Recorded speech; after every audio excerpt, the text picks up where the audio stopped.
Hello student, स्वागत है आपका भौतिक विज्ञान कक्षा 12 के चैप्टर फर्स्ट में। और इसका मैं लेक्चर नंबर फर्स्ट ले रहा हूँ आज।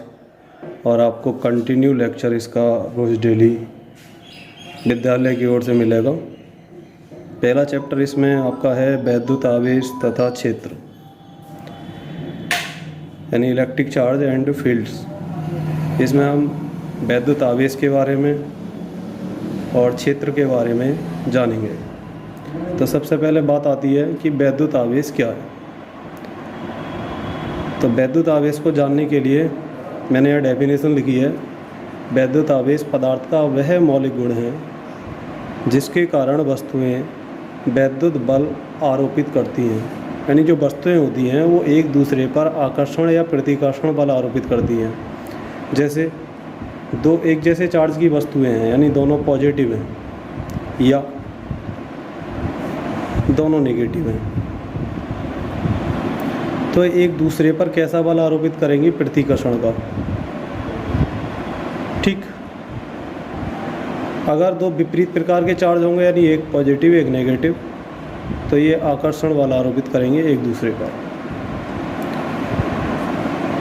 यानी कि जो वस्तुएं होती हैं वो दो प्रकार का बल लगाती हैं एक दूसरे पर, आकर्षण का और प्रतिकर्षण का। जिस कारण ये बल लगाती हैं उसको हम वैद्युत आवेश कहते हैं। अब बात करते हैं आवेश के प्रकार की। आवेश का प्रकार मैंने लिखा है, दो प्रकार के आवेश होते हैं, धनात्मक आवेश और ऋणात्मक आवेश। यहाँ नोट है, नोट में आपका वैद्युत आवेश क्वेश्चन में पूछ लेता है कभी कभी बोर्ड एग्जाम में, कैसी राशि है। तो वैद्युत आवेश एक अदिश राशि है। इसका मान धनात्मक या ऋणात्मक या शून्य हो सकता है, यानी पॉजिटिव नेगेटिव अथवा जीरो कुछ भी लिख सकते हैं। अलग अलग कंडीशन में इसका मान अलग अलग प्रकार का होगा। जैसे किसी क्वेश्चन में आपका दे रखा है कि यहाँ पे इलेक्ट्रॉनों की कमी है, तो वहाँ आवेश जो होगा वो धनात्मक होगा। अगर दे रखा है आपका कि आवेश में इलेक्ट्रॉनों की अधिकता है, इलेक्ट्रॉनों की अधिकता है, तो आपका कैसा चार्ज होगा? वहाँ नेगेटिव। एक और नोट मैंने नीचे लिखा है आपका यहाँ, वैद्युत आवेश Q = IT। इस सूत्र से हमें फ़ायदा मिलेगा मात्रक और सवाल करने में, मात्रक निकालने में, विमा निकालने में, जहाँ I आपका वैद्युत धारा और T समय है। वैद्युत आवेश का मात्रक कूलम अथवा एम्पियर सेकंड, इस वाले सूत्र से भी हम निकाल सकते हैं। एम्पियर सेकंड कैसे निकलेगा? देखो I यहाँ पे विद्युत धारा है और विद्युत धारा का मात्रक होता है आपका एम्पियर, और आपका T यहाँ समय है और समय का मात्रक होता है सेकंड। ये दोनों मल्टीप्लाई में हैं यहाँ पे, इसलिए एम्पियर इंटू सेकेंड। देखिए वैद्युत आवेश का विमीय सूत्र, वैद्युत आवेश का विमीय सूत्र आपका यहाँ लिखा हुआ है AT। ये भी आप इसी सूत्र से निकाल सकते हैं। I यानी विद्युत धारा, विद्युत धारा का A रख देंगे यहाँ पे, और T यानी कि समय, समय का आप T लगा देंगे, तो आपका विद्युत आवेश का जो विमीय सूत्र है वो निकल करके आ जाएगा AT। नीचे कुछ मैंने चार्ज लिखे हैं इलेक्ट्रॉन पर और प्रोटॉन पर, ये वैल्यू आपको याद रहनी चाहिए। देखिए इलेक्ट्रॉन पर जो चार्ज होता है वो होता है आपका -1.6 गुणा 10⁻⁻19 कूलम, और जो प्रोटॉन पर चार्ज होता है आपका वो +1.6 गुणा 10⁻⁻19 कूलम। इसके बाद जो आवेश है वो किन में होता है, इसके लिए हम अध्ययन करेंगे चालक और अचालक का। तो चालक क्या होते हैं? वे पदार्थ जिनमें आवेश प्रवाह एक स्थान से दूसरे स्थान तक सुगमता से होता है, चालक कहलाते हैं। जैसे धातुएं, विद्युत अपघट्य आदि। धातुएं जैसे सोना है, चांदी है, एल्युमिनियम है, कॉपर है, ये सभी धातुएं हैं। ये सभी क्या होती हैं? विद्युत धारा की सुचालक। यानी ये कह सकते हैं, इसकी एक और डेफिनेशन, जिनमें मुक्त इलेक्ट्रॉन पाए जाते हों, जिनमें मुक्त इलेक्ट्रॉन पाए जाते हों वे सभी चालक होती हैं और जिनमें मुक्त इलेक्ट्रॉन नहीं पाए जाते वे जो है आपकी अचालक होती हैं। इसके बाद अचालक को मैंने लिखा है विद्युत रोधी।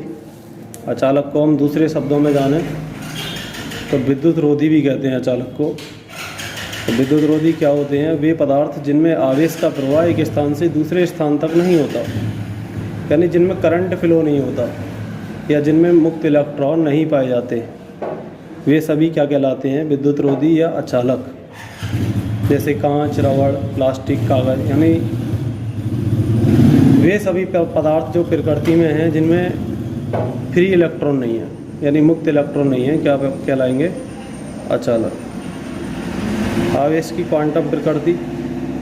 आवेश की क्वांटम प्रकृति में हमें पता है किसी वस्तु पर आवेश की उत्पत्ति इलेक्ट्रॉन की कमी या अधिकता के कारण होती है। वस्तु में n इलेक्ट्रॉन की कमी हो जाने पर उत्पन्न आवेश प्लस n तथा n इलेक्ट्रॉनों की अधिकता हो जाने पर माइनस n आवेश उत्पन्न हो जाता है, जहां e इलेक्ट्रॉन पर आवेश का परिमाण है। यानी कि शॉर्ट में हम समझें, यानी इलेक्ट्रॉन की कमी कर दें। n यहाँ पर कोई संख्या है, मान लो 2 इलेक्ट्रॉन, 3 इलेक्ट्रॉन, इसलिए मैंने आपको यहाँ पे n लिखा है। यानी कि जितने भी इलेक्ट्रॉनों की कमी कर दें, वहाँ पर इलेक्ट्रॉन की कमी होने पर वस्तु में कैसा आवेश उत्पन्न हो जाएगा? धन आवेश। और यदि n इलेक्ट्रॉनों की अधिकता कर दें तो वस्तु में ऋण आवेश उत्पन्न हो जाता है, जहाँ E आपका इलेक्ट्रॉन पर आवेश का परिमाण है, क्योंकि इलेक्ट्रॉन को अन्य छोटे छोटे आवेशित कणों में विभाजित नहीं किया जा सकता।